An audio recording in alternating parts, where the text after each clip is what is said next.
सूत जी कहते ऋषियों, भीष्म पितामह के शरीर छोड़ने के बाद पांडव इस पृथ्वी के राजा बने। 125 वर्ष तक भगवान कृष्ण ने इस पृथ्वी को पावन बनाया।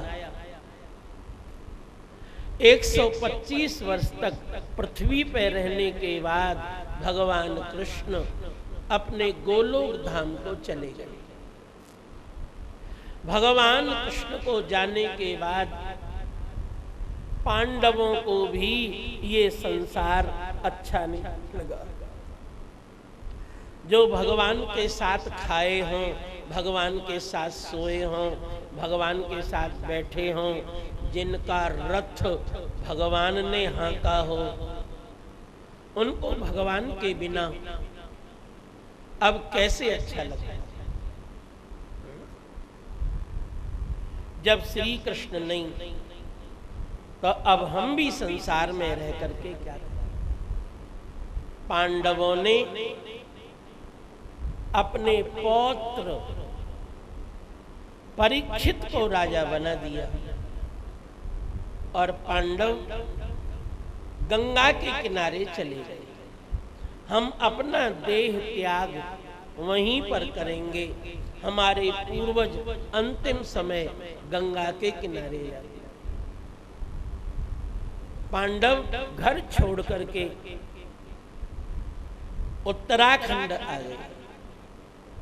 हरिद्वार में गंगा स्नान किए, गंगा जल पान किए और यात्रा प्रारंभ हो गई गंगा जी के किनारे किनारे। इस यात्रा का नाम है महाप्रयाण।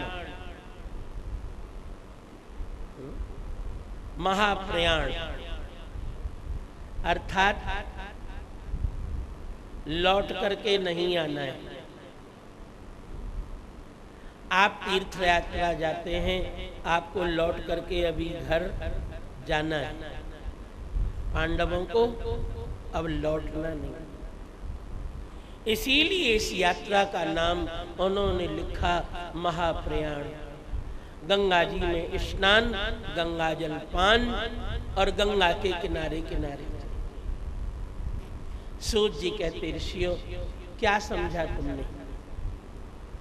सूत जी कहते ऋषियों,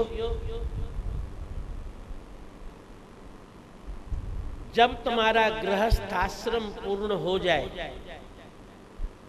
गृहस्थाश्रम माने पुत्र पुत्रियों का विवाह हो जाए, तो समझना चाहिए हमारा गृहस्थाश्रम पूरा हो गया, हमारा उत्तरदायित्व पूरा हो गया। हमने एक आश्रम पूरा कर लिया। अब लड़के बच्चे संभाले, आपका काम पूरा हो गया। ये थोड़े ही कि जीवन भर बूढ़ा बैल ही गाड़ी खींचे। ये बछड़े किस लिए हैं? अभी तक घर की गाड़ी आपने चलाई, बहुत अच्छी बात है। अब इन नए बछड़ों को खींचने दो कि मरते समय तक आप ही बैलों की तरह, जैसे गाड़ी का बैल खींच नहीं पाता गाड़ी, बूढ़ा हो गया बैल, तो मार मार करके गाड़ी खिंचवाई जाती है। और जब बैल नहीं खींच पाता तो बेचारा सड़क पे गिर पड़ता है।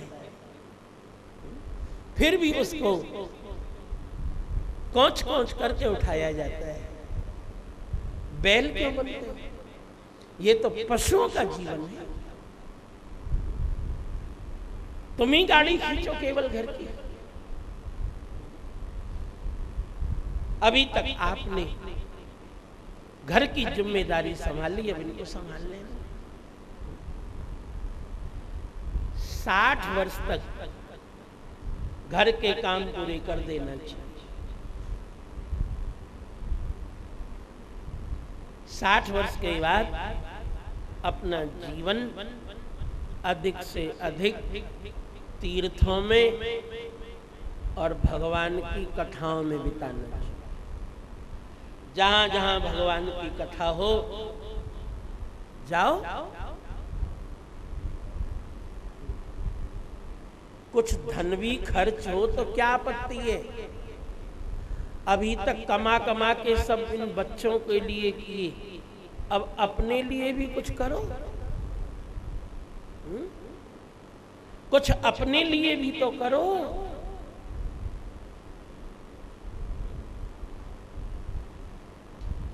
अभी तक इनके लिए किए, अपने लिए क्या किया। तीर्थ में जाओ, कथा में जाओ, थोड़ा धन भी खर्च हो तो क्या है, सुविधा से रहो, भगवान की कथा सुनो, तीर्थ में रहो। बंधुओं बहुत अच्छी तरह सुनो। माला लेके बैठोगे, तुम्हारा मन लग रहा है कि नहीं लग रहा है पता नहीं, पर भगवान की कथा में मन अपने आप ही लग रहा है।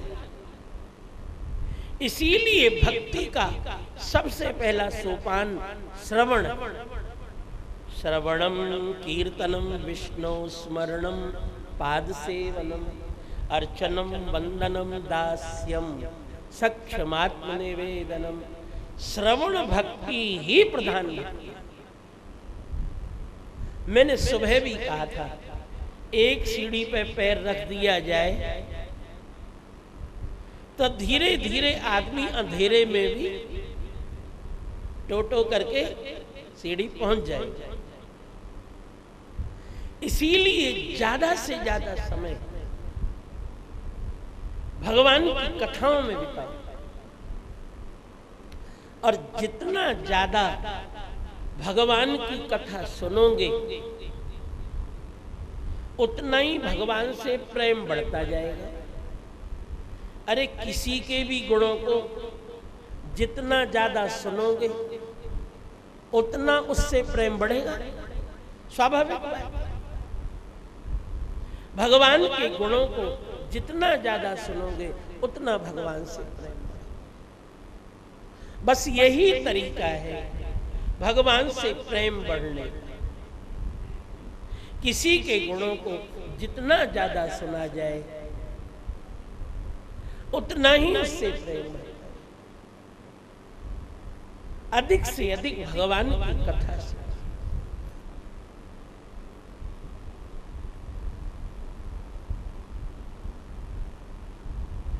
60 वर्ष के बाद सरकार रिटायर्ड कर देती है।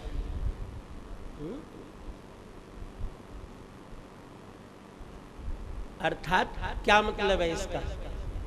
आपने अभी तक समाज की सेवा की, देश की सेवा की, आप भगवान का भजन कर नहीं पाए, तो अब आप अपना परलोक सुधारें, भगवान का भजन करें। इसीलिए सरकार रिटायर करती है।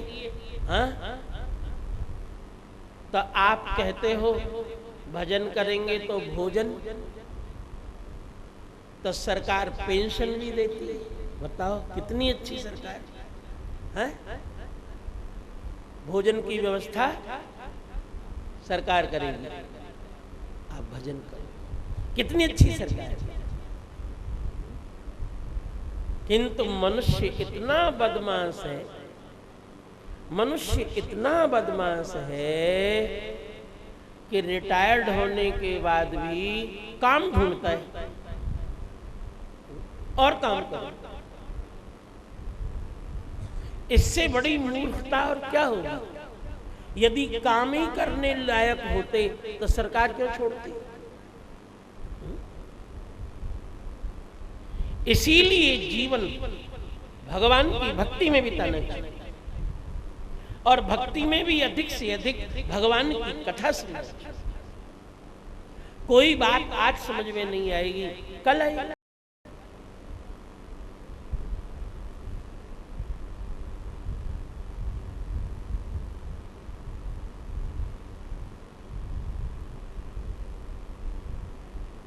जब बेटे बाप बनने लगे,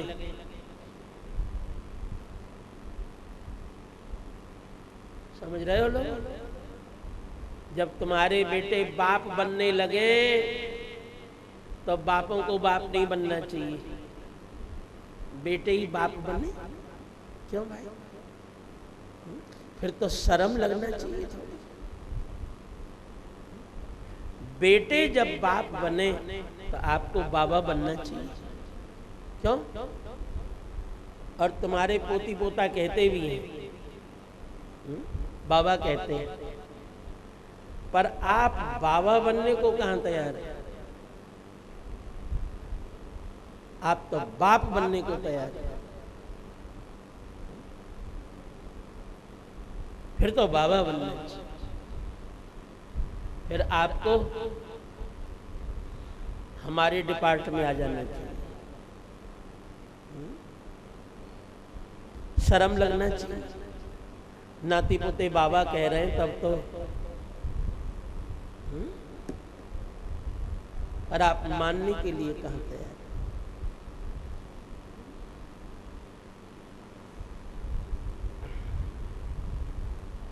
पांडवों ने, कथा इसीलिए सुनी जाती है, पांडवों ने अपने पौत्र को राजा बना दिया और अब गंगा के किनारे परलोक से गंगा के किनारे तीर्थ यात्रा करते पांडव हरिद्वार, ऋषिकेश, देवप्रयाग, कर्णप्रयाग, नंदप्रयाग, जोशीमठ, पांडुकेश्वर में पहुंचे। बद्रीनाथ जी का पट बंद था, 6 महीने पांडुकेश्वर में रहना पड़ा, इसीलिए उस जगह का नाम पड़ा पांडुकेश्वर। वहीं पर भगवान की स्थापना उन्होंने कर ली, 6 महीने वहीं पूजा। फिर पांडुकेश्वर से पांडव बदरी का आश्रम पहुंचे। बद्रीनाथ जी का मंदिर जीर्ण शीर्ण हो गया था, सतयुग का मंदिर था, नर नारायण अवतार सतयुग का है, मंदिर जीर्ण हो गया था। पांडवों ने आज जो मंदिर है वो पांडवों के द्वारा स्थापित, पांडवों ने फिर से मंदिर की स्थापना की और भगवान बद्रीनाथ जी को विराजमान किया। आज पांडवों के द्वारा वो मंदिर, भगवान बद्रीनाथ जी की प्रतिष्ठा करके, पुनः प्रतिष्ठा करके पांडव लोग और उत्तराखंड में आगे बढ़े, गंगा के किनारे। बद्रीनाथ से 2 किलोमीटर और आगे चल के जहाँ सरस्वती और अलखनंदा का संगम, उसका नाम है केशव प्रयाग। बस वहां से थोड़ा ही आगे चल के वसुधारा से पहले और सरस्वती से आगे, वहीं पर द्रौपदी का शरीर बर्फ में गिर पड़ा। बर्फ बहुत तेज पड़ रही थी और साथ की साथ बर्फ में दब गया, समाधि वहीं, बर्फ में समाधि लगी। और सूत जी कहते ऋषियों, ये लोग घर छोड़ने के इसीलिए आए, कोई किसी को उठाता नहीं था और कोई किसी को बचाता नहीं था, इसीलिए तो आए ही। थोड़ा और आगे चल के भगवान का नाम जप करते हुए नकुल चल रहा था, वो भी बर्फ में गिर पड़ा, वहीं पर समाधि लगी। थोड़ा और आगे चल के सहदेव का शरीर छूटा। अर्जुन गीता पाठ करते हुए चल रहा था और अर्जुन ने भगवान का अंतिम उपदेश स्मरण किया, सर्वधर्मान परित्यज्य मामेकं शरणं व्रज अहं त्वा सर्व पापेभ्यो मोक्षयिष्यामि मा शुचः। और अर्जुन भी वहीं बर्फ में समाधिस्थ हो गए। भीम भगवान के चरणों का ध्यान करता हुआ चल रहा था और वो भी बर्फ में ही समाधिस्थ हो गया। बर्फ बहुत तेज पड़ रही थी। और युधिष्ठिर विष्णु सहस्त्र नाम का पाठ करते हुए चल रहे थे। युधिष्ठिर की विष्णु सहस्त्र नाम पाठ में बहुत निष्ठा थी। विष्णु सहस्त्र नाम का पाठ करते हुए चल रहे थे, विमान आया, वहीं से युधिष्ठिर स्वर्गारोहण किया। सूत जी कहते ऋषियों, पांडवों का देह त्याग करने के बाद परीक्षित इस पृथ्वी के राजा बने। परीक्षित की मां का नाम है उत्तरा। उत्तरा ने परीक्षित से एक ही बात कही है, पुत्र एक बार में ही सुन लो, मुझे बार बार बोलना न पड़े और टोकना न पड़े। पुत्र परीक्षित, सब कुछ छूटे, सब कुछ छूटे, पर द्वारिकाधीश न छूटे। परीक्षित, तेरा शरीर था थोड़ा ही, तेरे ऊपर तो ब्रह्मास्त्र चल गया था। ब्रह्मास्त्र से कोई बचता है? तुझे तो जीवन दान भगवान द्वारिकाधीश ने दिया है। पुत्र, ये जीवन भगवान के लिए है, तू तो मर गया था, इसीलिए सब कुछ छूटे, पर द्वारिकाधीश न छूटे। परीक्षित ने अपने घर में द्वारिकाधीश का मंदिर बनाया है। भगवान की सेवा अपने हाथ से करता है। राजा है पूरी पृथ्वी का, चक्रवर्ती है, पर भगवान की सेवा अपने हाथ से करता है। सैकड़ों नौकर चाकर हैं और सब काम पुजारी करते हैं, भगवान की सेवा अपने हाथ से करते हैं। क्या समझे आप?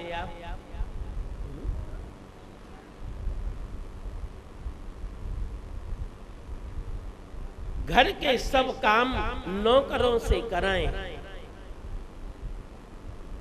घर के सब काम नौकरों से कराएं, पर भगवान की सेवा अपने हाथ से करें। भगवान इसी से प्रसन्न होते हैं। आप सोच के देखो, किसी स्त्री का पति पत्नी से पानी मांगे, एक गिलास पानी दे दे, और पत्नी कह दे नौकर से, जरा इनको एक गिलास पानी दे दो, पति को कैसा लगेगा? मैं कलयुग की बात तो नहीं करता हूं, पर अच्छी पत्नी चाहे लाख नौकर खड़े हो, अपने पति को पानी अपने हाथ से दे। इसी तरह भगवान तो जगतपति है, भले ही लाख नौकर हो, पर भगवान की सेवा अपने हाथ से करें, नौकरों से मत कराना। बहुत से लोग कहते हैं महाराज हम मंत्र नहीं जानते। अरे शबरी कौन से मंत्र जानती थी? और लिखा है शबर्या पूजितम सम्यक। रामा अवतार में सम्यक पूजा, पूरी पूजा यदि किसी ने की तो शबरी ने। कौन से मंत्र जानती थी? तुम्हारे गुरु जी ने जो तुमको कोई नाम सुना दिया हो, बस वो बोलते रहना और भगवान की सेवा करते। बहुत मंत्रों की जरूरत ही नहीं।